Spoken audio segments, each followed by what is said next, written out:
peluk istri sendiri tapi disebut birahi. Akun Bazar Anies mulai bekerja serang Ganjar, ditulis oleh Widodo SP di siwar.com.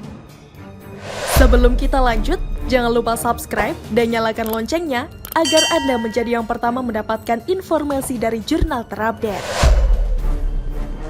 Resminya Ganjar Pranowo maju sebagai bakal Capres 2024 dari PDI Perjuangan. Ternyata mulai membuat gerah kubu Anies Baswedan.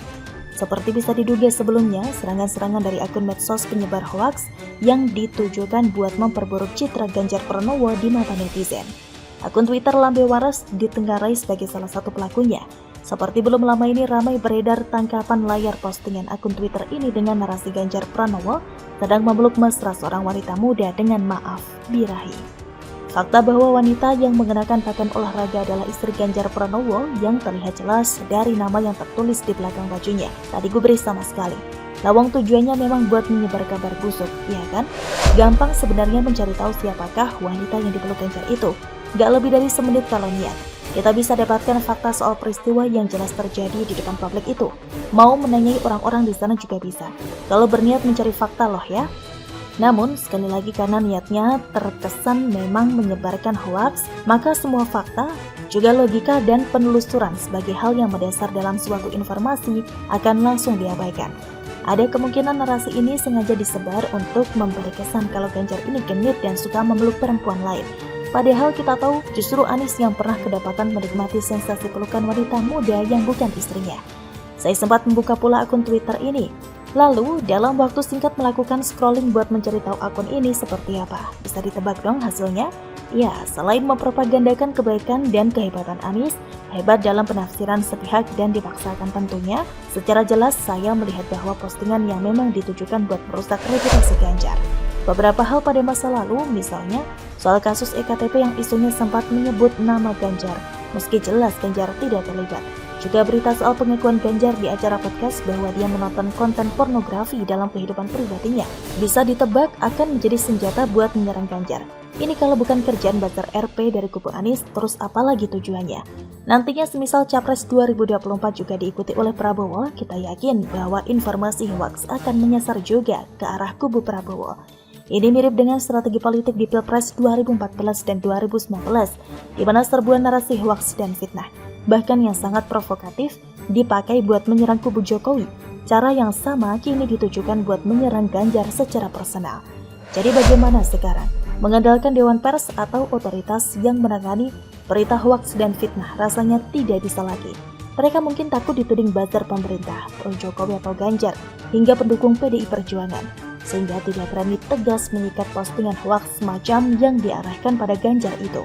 Kubu Ganjar bersama PDI Perjuangan perlu menyikapi dengan serius, bahkan kudu menyiapkan pasukan cyber buat mengcounter informasi hoaks, fitnah, dan menyesatkan itu sebelum dipercaya oleh lebih banyak orang yang bisa menggerus suara Ganjar Pranowo saat coblosan nanti. Bagaimana menurut Anda? Begitulah kura-kura. Menyimak pidato Ganjar sebagai capres, gak kayak capres dari koalisi sebelah, ditulis oleh Widodo SP di siwar.com. Sebelum kita lanjut, jangan lupa subscribe dan nyalakan loncengnya agar Anda menjadi yang pertama mendapatkan informasi dari jurnal terupdate. Masih seputar deklarasi Ganjar Pranowo sebagai bakal capres untuk Pilpres 2024. Kali ini saya akan mengulas soal pidato Ganjar Pranowo tidak lama setelah diumumkan sebagai bakal capres oleh Megawati Soekarno Putri. Assalamualaikum warahmatullahi wabarakatuh. Selamat siang, salam sejahtera untuk kita semua. Om Swastiastu, Namo Buddhaya Rahayu. Yang sangat kita hormati, kita banggakan Ibu Ketua Umum, Ibu Profesor Dr. Megawati Soekarno Putri. Tentu yang terhormat yang kita banggakan kader terbaik bangsa, terbaik kita semua yang kita semua miliki, Bapak Presiden Joko Widodo yang hari ini bertugas sebagai Presiden Republik Indonesia. Hadir dalam ruang ini Mas Prananda, Mbak Puan, yang sudah menjabat sebagai Ketua DPR RI, kader perempuan terbaik. Pak Oli terima kasih, Pak Pram, Mas Hasto, Pak Sekjen terima kasih. Tentu ini adalah sebuah keputusan yang diambil oleh Ketua Umum yang melalui proses yang sangat panjang. Sebuah kehormatan buat saya mendapatkan penugasan sebagai kader partai. Di samping tentu ini tugas yang tidak mudah. Maka kiranya kawan-kawan yang hadir, baik secara luring maupun daring, ada Kepala Daerah, Ketua DPD PDI Perjuangan, DPC, PAC, Ranting, anak ranting, satgas dan seluruh komponen partai yang lain. Kami mohon dukungan, kami mohon kritikan, saran. Inilah momentum buat kita untuk konsolidasikan kekuatan untuk bersatu. One for all for one. Ibu Ketua Umum, Bapak Jokowi, seluruh hadirin yang sangat saya hormati. Tentu ini bukan penugasan saya yang pertama dari partai ini. Awalnya sebelum masuk dalam jabatan publik, kami pernah ditugaskan oleh partai untuk membentuk, membidani lahirnya Badiklat Pusat. Setelah itu partai juga memberikan penugasan kepada saya untuk ikut serta dalam melahirkan Badan Penanggulangan Bencana dan Departemen Otonomi Daerah.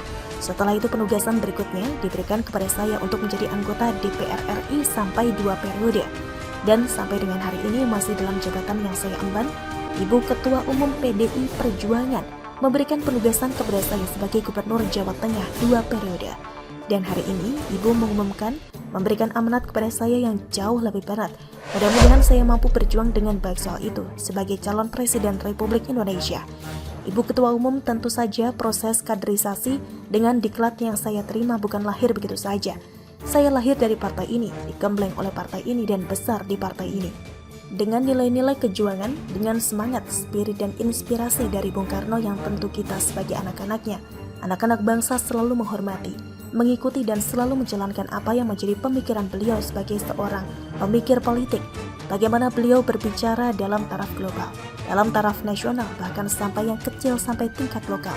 Yang tadi disampaikan bagaimana kita bersentuhan dengan rakyat secara langsung. Seluruh inspirasi dari segala pemikiran-pemikiran Bung Karno inilah yang kemudian mesti kita wujudkan. Tugas belum tuntas, harus kita tuntaskan oleh anak-anak bangsa. Bagaimana spirit dalam pembukaan Undang-Undang Dasar mesti kita wujudkan. Bagaimana negara ini bisa berdaulat dalam bidang politik, berdikari dalam bidang ekonomi dan tidak pernah lepas. Kita punya kepribadian dalam kebudayaan. Itulah yang memberikan spirit kami. Tentu saya ingin mengucapkan terima kasih terkhusus kepada Mbak Puan yang dalam penugasan-penugasan politik pernah menjadi pasukan tempur, Panglima Tempur di Jawa Tengah sampai dengan 2 periode. Mas Nanan, terima kasih yang selalu memberikan arahan. Wabil khusus Pak Presiden Joko Widodo, saya sebagai perpanjangan tangan di daerah, bagaimana kita gotong royong membangun spirit sebagai bonding partai untuk bisa menyelesaikan tugas-tugas ideologis dan melayani masyarakat. Tentu terobosan-terobosan yang diberikan oleh Pak Jokowi, fundamen yang telah dibangun mesti kita lanjutkan. Hanya kita yang terus berkomitmen untuk terus melanjutkan itu, di mana beliau mendobrak kemapanan-kemapanan, kenyamanan-kenyamanan sehingga Indonesia harus bergerak maju untuk itu. Ibu Mega, terima kasih dengan mengucapkan Bismillahirrahmanirrahim. Insya Allah kami akan melaksanakan tugas ini dengan sebaik-baiknya. Dan tentu saja kader-kader lahir dari tokoh perempuan yang sangat hebat di Hari Kartini pada hari ini. Kepada seluruh umat muslim, selamat menjalankan Idul Fitri. Mohon maaf lahir batin, mohon dukungannya. Salam Pancasila, Merdeka. Assalamualaikum warahmatullahi wabarakatuh. Mencermati ulang isi pidato Ganjar yang sempat saya dengarkan secara langsung kemarin siang 21 April, saya simpulkan bahwa Ganjar memang kader PDIP tulen dan tidak lupa dari mana dia berasal, juga memahami setiap gemblengan dan proses yang selama ini dilalui sebagai kader partai Banteng Moncong Putih. Penyebutan satu persatu mulai dari Megawati, Jokowi, Puan Maharani hingga Prananda dan Sekjen PDI Perjuangan juga menunjukkan bahwa Ganjar menghormati keberadaan mereka semua sebagai sosok yang berperan penting dalam karir politiknya sampai hari ini. Akhirnya izinkan saya mengutip lagi perkataan Ganjar Pranowo khususnya pada bagian ini. Dan hari ini Ibu mengumumkan memberikan amanat kepada saya yang jauh lebih berat. Mudah-mudahan saya mampu berjuang dengan baik soal itu sebagai calon Presiden Republik Indonesia. Ucapan yang singkat, padat, jelas, tidak seperti saat Gubernur berpidato dengan bertele-tele sesaat setelah dideklarasikan Nasdem beberapa waktu lalu. Kalau isi pidatonya, gak usah saya kutipkan lagi, supaya kita nggak pusing membacanya. Pokoknya ojo dibandingke. Bagaimana menurut Anda soal pidato Ganjar ini? Adakah hal yang menarik dan perlu dicermati bersama sebagai pidato politik resmi kader PDI Perjuangan itu sebagai capres? Begitulah kura-kura. Bagaimana menurut Anda?